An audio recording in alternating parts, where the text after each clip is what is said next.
ओम शांति। 10 अक्टूबर 2024। बाबा के महावाक्य। मीठे बच्चे, उठते बैठते बुद्धि में ज्ञान उछलता रहे तो अपार खुशी में रहेंगे। प्रश्न: तुम बच्चों को किसके संग से बहुत बहुत संभाल करनी है? उत्तर: जिनकी बुद्धि में बाप की याद नहीं ठहरती, बुद्धि इधर उधर भटकती रहती है, उनके संग से तुम्हें संभाल करनी है। उनके अंग से अंग भी नहीं लगना चाहिए, क्योंकि याद में न रहने वाले वायुमंडल को खराब करते हैं। प्रश्न: मनुष्यों को पश्चाताप कब होगा? उत्तर: जब उन्हें पता पड़ेगा कि इन्हें पढ़ाने वाला स्वयं भगवान है, उनका मोह फीका पड़ जाएगा और पश्चाताप करेंगे कि हमने गफलत की, पढ़ाई नहीं पढ़ी। ओम शांति। अब रूहानी यात्रा को तो बच्चे अच्छी तरह से समझते हैं। कोई भी हठयोग की यात्रा होती नहीं। यह है याद। याद के लिए कोई भी तकलीफ की बात नहीं है। बाप को याद करना, इसमें कोई तकलीफ नहीं है। यह क्लास है, इसलिए सिर्फ कायदे से बैठना होता है। तुम बाप के बच्चे बने हो। बच्चों की पालना हो रही है। कौन सी पालना? अविनाशी ज्ञान रत्नों का खजाना मिल रहा है। बाप को याद करने में कोई तकलीफ नहीं है। सिर्फ माया बुद्धि का योग तोड़ देती है। बाकी बैठो भल कैसे भी, उनसे कोई याद का तैलुक नहीं। बहुत बच्चे हठ योग से 3-4 घंटे बैठते हैं, सारी रात भी बैठ जाते हैं। आगे तुम्हारी तो थी भट्टी, वह बात और थी। वहां तुमको धंधा धोरी तो था नहीं, इसलिए यह सिखाया जाता था। अब बाप कहते हैं तुम गृहस्थ व्यवहार में रहो, धंधा धोरी भी भल करो। कुछ भी कामकाज करते बाप को याद करना है। ऐसे भी नहीं कि अभी निरंतर तुम याद कर सकते हो। नहीं, इस अवस्था में टाइम लगता है। अभी निरंतर याद ठहर जाए, फिर तो कर्मातीत अवस्था हो जाए। बाप समझाते हैं, बच्चे ड्रामा के प्लान अनुसार अब बाकी थोड़ा समय है।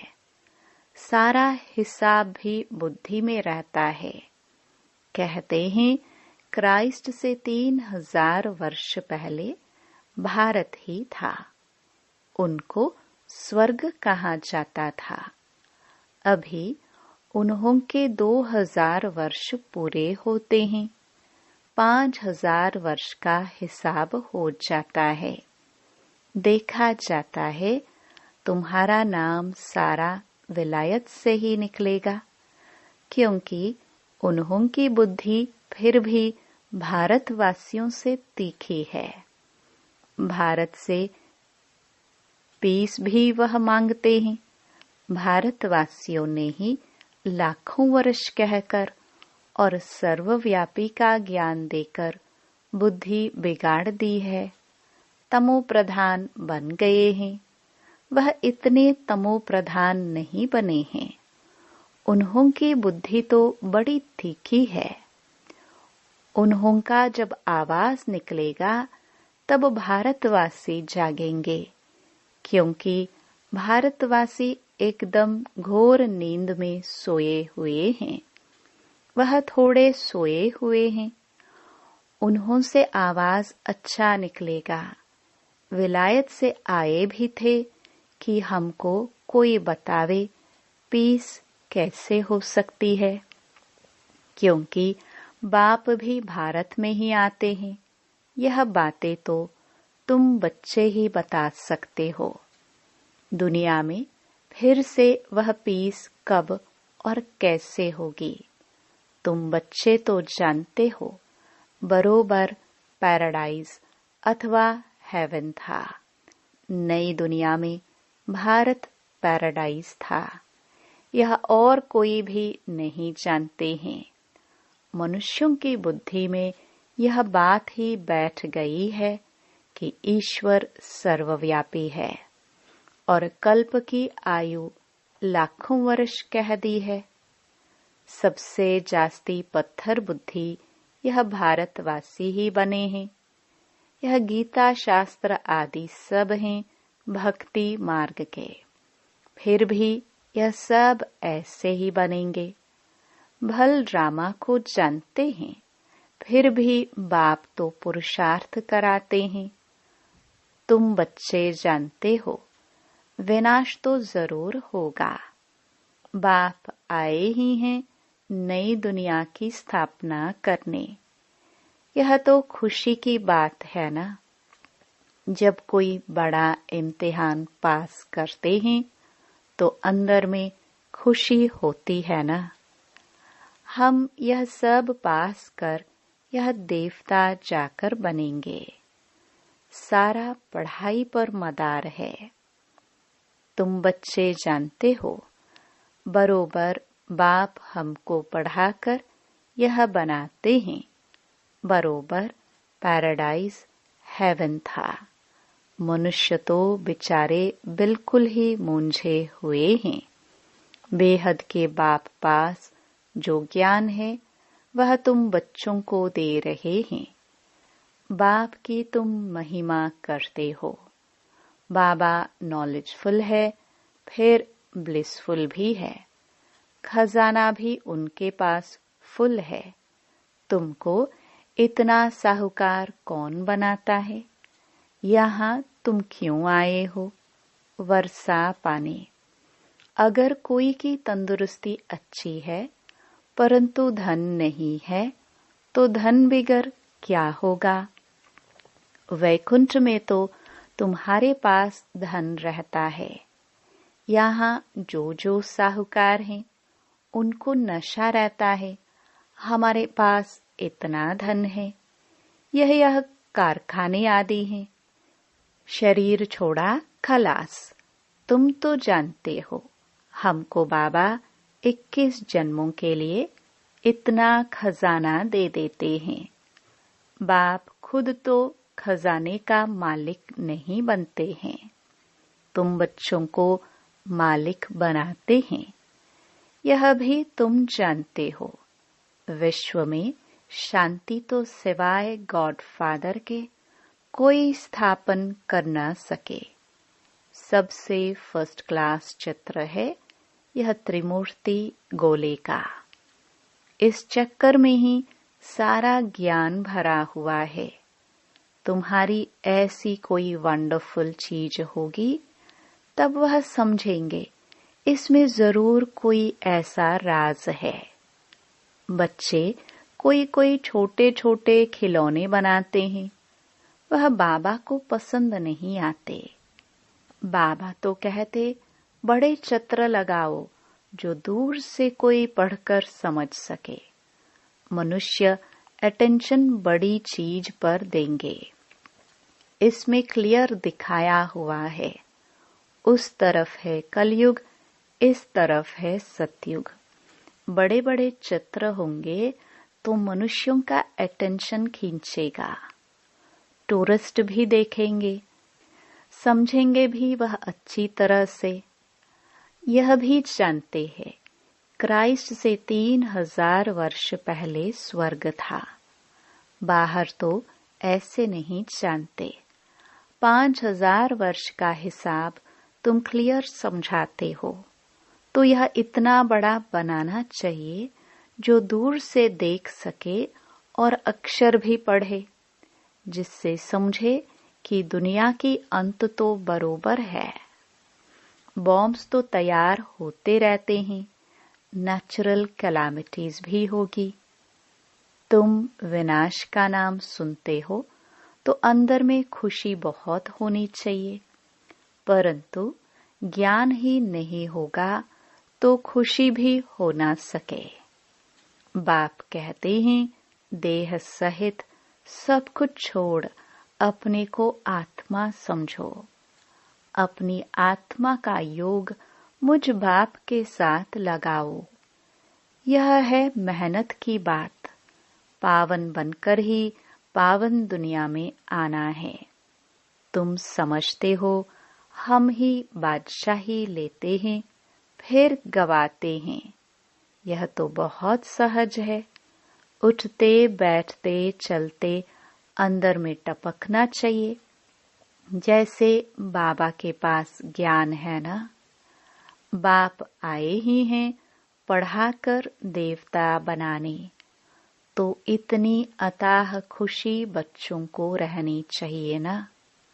अपने से पूछो, इतनी अथाह खुशी है? बाप को इतना याद करते हैं। चक्कर की भी सारी नॉलेज बुद्धि में है, तो इतनी खुशी रहनी चाहिए। बाप कहते हैं, मुझे याद करो और बिल्कुल खुशी में रहो। तुमको पढ़ाने वाला देखो कौन है। जब सबको मालूम पड़ेगा तो सबका मोह ही फीका हो जाएगा। परंतु अभी उन्हों के समझने में थोड़ी देरी है। अभी देवता धर्म के इतने मेंबर्स तो बने नहीं हैं। सारी राजाई स्थापन हुई नहीं है। कितने ढेर मनुष्यों को बाप का पैगाम देना है। बेहद का बाप फिर से हमको स्वर्ग की बादशाही दे रहे हैं। तुम भी उस बाप को याद करो। बेहद का बाप तो जरूर बेहद का सुख देंगे ना। बच्चों के अंदर में तो अथाह ज्ञान की खुशी होनी चाहिए, और जितना बाप को याद करते रहेंगे तो आत्मा पवित्र बनती जाएगी। ड्रामा के प्लान अनुसार तुम बच्चे जितना सर्विस कर प्रजा बनाते हो, तो जिनका कल्याण होता है उन्हों की फिर आशीर्वाद भी मिल जाती है। गरीबों की सर्विस करते हो, निमंत्रण देते रहो। ट्रेन में भी तुम बहुत सर्विस कर सकते हो। इतने छोटे बैच में ही कितनी नॉलेज भरी हुई है।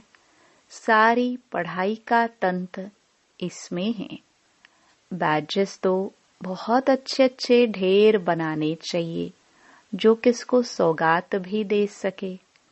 कोई को भी समझाना तो बहुत सहज है। सिर्फ शिव बाबा को याद करो। शिव बाबा से ही वर्षा मिलता है, तो बाप और बाप का वर्षा स्वर्ग की बादशाही कृष्णपुरी को याद करो। मनुष्यों की मत तो कितनी मूंझी हुई है, कुछ भी समझते नहीं हैं। विकार के लिए कितना तंग करते हैं, काम के पिछाड़ी कितना मरते हैं। कोई बात ही समझते नहीं। सबकी बुद्धि बिल्कुल चट हो गई है। बाप को जानते ही नहीं। यह भी ड्रामा में नोंद है। सबकी मेंटल खलास हो गई है। मानसिक शक्ति खत्म हो गई है। बाप कहते हैं, बच्चों तुम पवित्र बनो तो ऐसे स्वर्ग के मालिक बन जाएंगे। परंतु समझते ही नहीं। आत्मा की ताकत सारी निकल गई है। कितना समझाते हैं, फिर भी पुरुषार्थ करना और कराना है। पुरुषार्थ में थकना नहीं है, हार्ट फेल भी नहीं होना है। इतनी मेहनत की, भाषण से एक भी नहीं निकला, लेकिन तुमने जो सुनाया उसे जिसने भी सुना उस पर छाप तो लग गई। पिछाड़ी में सब जानेंगे जरूर। तुम बीके की अथाह महिमा निकलने वाली है, परंतु एक्टिविटी देखते हैं तो जैसे एकदम बेसमझी की। कोई रिगार्ड ही नहीं, पूरी पहचान नहीं, बुद्धि बाहर भटकती रहती है। बाप को याद करे तो मदद भी मिले, बाप को याद करते नहीं तो गोया वह पतित हैं। तुम बनते हो पावन। जो बाप को याद नहीं करते हैं तो उन्हों की बुद्धि जरूर कहाँ न कहाँ भटकती रहती है। तो उनके साथ अंग अंग से नहीं मिलना चाहिए, क्योंकि याद में न रहने के कारण वह वायुमंडल को खराब कर देते हैं। पवित्र और अपवित्र इकट्ठे हो न सके, इसलिए बाप पुरानी सृष्टि को खलास कर देते हैं। दिन प्रतिदिन कायदे भी सख्त निकलते जाएंगे। बाप को याद नहीं करते हैं तो फायदे के बदले और ही नुकसान करते हैं। पवित्रता का सारा मदार याद पर है। एक जगह बैठने की बात नहीं है। यहाँ इकट्ठा बैठने से तो अलग अलग पहाड़ी पर जाकर बैठे वह अच्छा है। जो याद नहीं करते हैं वह हैं पतित। उनका तो संग भी नहीं करना चाहिए। चलन से भी मालूम पड़ता है। याद बिगर पावन तो बन न सके। हर एक के ऊपर पापों का बोझा बहुत है, जन्म जन्मांतर का। वह बिगर याद की यात्रा निकले कैसे? वह गोया पतित ही हैं। बाप कहते हैं, मैं तुम बच्चों के लिए सारी पतित दुनिया को खलास कर देता हूँ। उनका संग भी न हो, परंतु इतनी भी बुद्धि नहीं कि किसके साथ संग करना चाहिए। तुम्हारा प्यार पावन का पावन के साथ होना चाहिए। यह भी बुद्धि चाहिए ना। स्वीट बाप और स्वीट राजधानी के सिवाय और कोई याद न आए। इतना सब त्याग करना कोई मासी का घर नहीं है। बाप को तो बच्चों पर अथाह प्यार है। बच्चे पावन बन जाओ तो तुम पावन दुनिया के मालिक बन जाएंगे। हम तुम्हारे लिए पावन दुनिया की स्थापना कर रहे हैं। इस पतित दुनिया को बिल्कुल खलास कर देते हैं। यहाँ इस पतित दुनिया में हर चीज तुमको दुख देती है। आयु भी कमती होती जाती है। इनको कहा जाता है वर्थ नॉट अ पेनी। कौड़ी और हीरे में फर्क तो होता है ना। तो तुम बच्चों को कितनी अथाह खुशी होनी चाहिए। गाया भी जाता है, सच तो बिठो नच। तुम सतयुग में खुशी में डांस करते हो। यहाँ तो कोई भी वस्तु से दिल नहीं लगानी है। इनको तो देखते हुए देखना नहीं है। आंखें खुली होते हुए भी जैसे कि नींद हो, परंतु वह हिम्मत, वह अवस्था चाहिए। यह तो निश्चय है कि यह पुरानी दुनिया होगी ही नहीं। इतना खुशी का पारा चढ़ा रहना चाहिए। चुटकी काटनी चाहिए। अरे हम शिव बाबा को याद करेंगे तो विश्व की बादशाही मिलेगी। हठयोग से भी बैठना नहीं है। खाते पीते काम करते बाप को याद करो। यह भी जानते हो राजधानी स्थापन हो रही है। बाप थोड़ी कहेंगे दासी बने। बाप तो कहेंगे पुरुषार्थ करो पावन बनने का।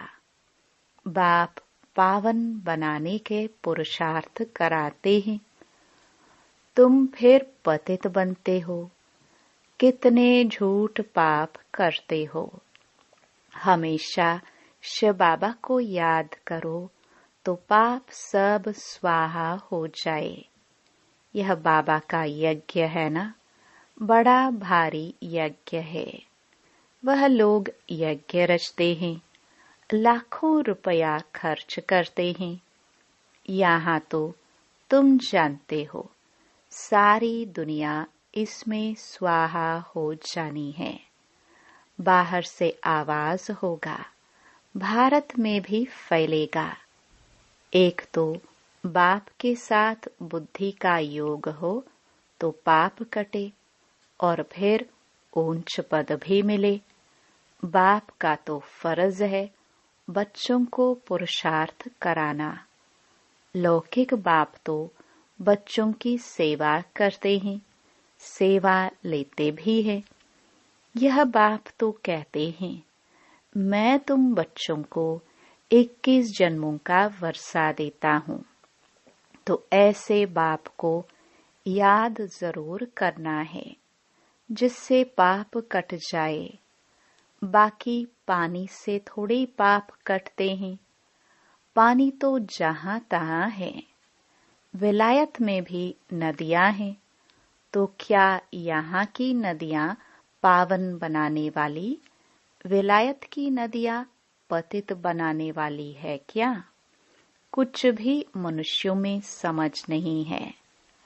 बाप को तो तरस पड़ता है ना। बाप समझाते हैं बच्चे गफलत मत करो।